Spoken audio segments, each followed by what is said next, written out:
Hello dear HSC পরীক্ষার্থী, কেমন আছো সবাই? আশা করছি সবাই অনেক ভালো আছো এবং আমরা অনেকেই কিন্তু প্রস্তুতি নিয়ে নিচ্ছি আমাদের পরীক্ষার জন্য। তো আজকে আমি যে টপিক নিয়ে কথা বলবো সেটা হচ্ছে গিয়ে উৎপাদনের যে বিধি রয়েছে, উৎপাদন বিধি আমরা যেটাকে বলে দেখি, ঠিক আছে? তো উৎপাদন বিধি বলতে কি বোঝায়, উৎপাদন বিধি কত প্রকার হতে পারে সেটা আমরা আলোচনা করবো। It's very very important topic, ঠিক আছে? আমাদের খুব ভালো করে কিন্তু এটা বুঝতে হবে। তো এখানে হচ্ছে গিয়ে আমরা উপকরণের পরিবর্তনের উৎপাদন এটা আগে জানবো। উপকরণের পরিবর্তন উৎপাদন আসলে কি? কোন দ্রব্য উৎপাদন করতে গেলে উৎপাদনের উপাদানসমূহ যথা ভূমি, শ্রম, মূলধন, সংগঠন, আমরা আগে লাস্ট ক্লাসে পড়েছি যে উৎপাদনের যে উপাদানসমূহ বা উপকরণ যেটাকে আমরা বলে থাকি সেটা হচ্ছে গিয়ে ভূমি, শ্রম, মূলধন, সংগঠনের চারটাকে কিন্তু উৎপাদনের উপকরণ বলে, ঠিক আছে? ওকে, উৎপাদনকারী যখন উৎপাদন বাড়াতে চায় তখন উপকরণের পরিমাণও বাড়াতে হবে।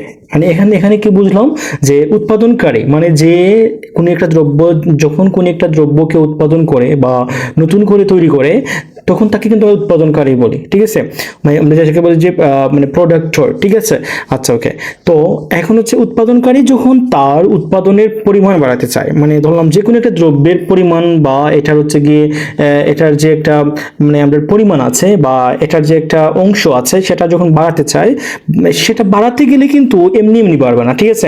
ধরলাম গিয়ে আমি ধানের পরিমাণ বাড়াতে চাই, ঠিক আছে? ধান উৎপাদন যখন করব তখন আমি ধানের পরিমাণটা বাড়াতে চাই, কিন্তু আমি যখন ধানের পরিমাণ বাড়াবো তখন কিন্তু ধান হওয়ার জন্য আমার এর আগে যা যা লাগে, যে উপকরণগুলো লাগে বা উপাদানগুলো লাগে ধান মানে উৎপাদন করতে বা ধান ক্ষেত করতে আমাদের যা যা লাগে তা হচ্ছে কি আমাদের উপকরণ বা উপাদান। তো এইগুলা কিন্তু আমাদের বাড়াতে হয়।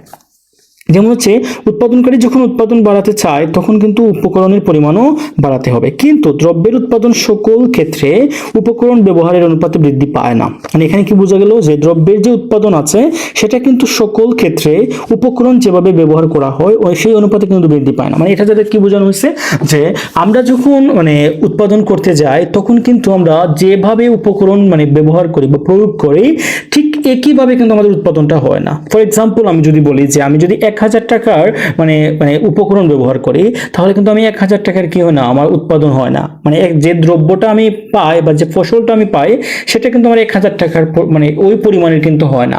কখনো 1000 থেকে 2000 হয়, কখনো 1000 থেকে 1000 হয়, কখনো কি হয় এই 1000 থেকে আবার কিন্তু 500 টাকা বা 800 টাকারও কিন্তু হয়, ঠিক আছে? তার মানে কি বোঝা গেল যে আমার একটা দ্রব্য উৎপাদন করতে যে পরিমাণ খরচ হয় সেই খরচের তুলনায় আমি যে ফসলটা পাই সেটা কিন্তু কখনো সেম একই রকম খরচের পরিমাণ, খরচের টাকা বা খরচের যে মানে পরিমাণ আছে সেই একই রকম ভাবে হতে পারে, আবার কখনো সেই খরচের থেকে বেশি হতে পারে, আবার কখনো কিন্তু সেই খরচের থেকেও আবার কম হতে পারে।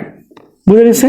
আচ্ছা, তো এটা কিন্তু নির্ভর করবে কিসের উপর? উৎপাদনের উপর। যেমন হচ্ছে বৃদ্ধি পায় না, উৎপাদনের পরিমাণ কখনো কম হারে বাড়ে, আবার কখনো অধিক হারে বাড়ে, আবার কখনো সম হারে বাড়ে। আমি একটু আগে বলেছি যে আমরা যে পরিমাণ যতটুকু খরচ করব একটা দ্রব্য উৎপাদন করার জন্য, কখনো কিন্তু ওই উৎপাদনটা যে ফসলটা পাবো, আমরা যে আউটপুটটা পাবো সেটার কিন্তু সেটার যে মানে আমাদের ভ্যালু বা যে সেটার মূল্য কিন্তু কখনো কখনো আমাদের উৎপাদনের মানে উপকরণ যে পরিমাণ খরচ হয়েছে সেই একই পরিমাণের হতে পারে ফসলটা, আবার কখনো মানে যতটুকু খরচ হয়েছে তার থেকেও কম হতে পারে, আবার কখনো এর থেকেও বেশি পরিমাণে কিন্তু আমাদের উৎপাদনটা হতে পারে।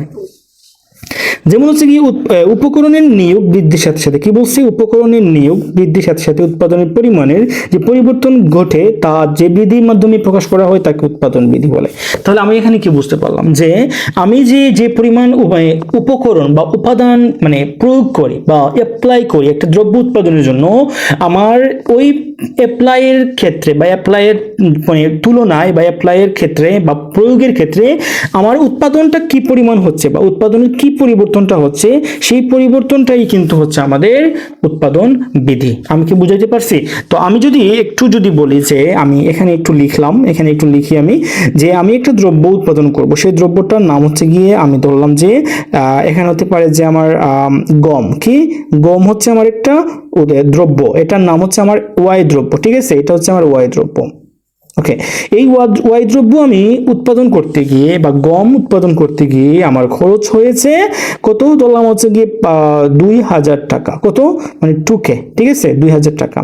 এখন যদি আমি গম যেটা আমি উৎপাদন করে গম যা পেলাম সেটা হচ্ছে গিয়ে আমি যখন সেটা ভ্যালু আমি মানে পাবো বা ভ্যালু যখন আমি নির্ধারণ করব, এটার মূল্যটা যদি 2000 টাকার মতো হয়, গম বিক্রি করে যদি আমি 2000 টাকা পাই, তাহলে বুঝতে হবে যে আমার যতটুকু পরিমাণ খরচ হয়েছে সেই ততটুকু খরচের সমান হচ্ছে গিয়ে আমার উৎপাদনটা হয়েছে। তার মানে কি, এখানে আমার কোনো ধরনের মানে ক্ষতিও হচ্ছে না, আবার কোনো ধরনের মানে লাভও হচ্ছে না।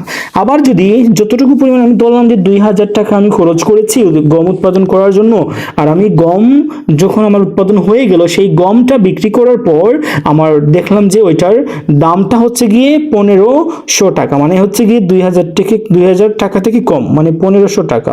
তার মানে কি, আমার খরচের থেকেও কিন্তু উৎপাদনটা কম আসছে। তার মানে কি, এটা আমার কি হয়েছে, লস হয়েছে বা ক্ষতি হয়েছে।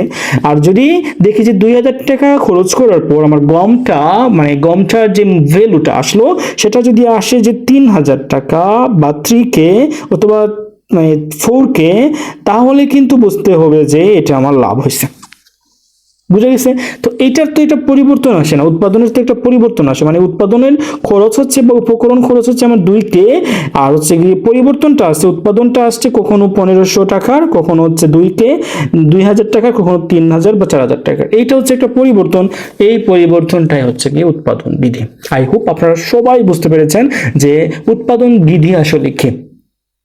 তো আজকের জন্য এতটুকু, এই ক্লাসটা আমি এখানে শেষ করছি।